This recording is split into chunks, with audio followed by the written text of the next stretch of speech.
ఈ ప్రదేశంలో స్వామివారి యొక్క కార్యక్రమాలలో భాగంగా ప్రతి ఆదివారం ఉదయం 9 నుంచి 12 గంటల వరకు సుదర్శన హోమం జరుగుతుంది.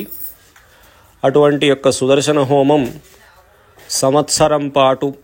స్వామివారి యొక్క అనుగ్రహం వల్ల ఏ ఆదివారము కూడా ఆగకుండా జరిగించినందుకు స్వామివారికి కృతజ్ఞతలు తెలుపుకునే విధంగా 11 హోమగుండాలతో రేపు రథసప్తమి, భీష్మాష్టమి అంటే ఆ రోజున మహాభారతం ప్రకారం భీష్మాచార్యుల వారు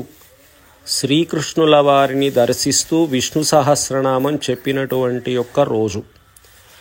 ఆ రోజు ఆ పర్వదినాన్ని సందర్భంగా దాన్ని పురస్కరించుకొని ఇక్కడ భక్తులందరూ పాల్గొనే విధంగా 11 హోమ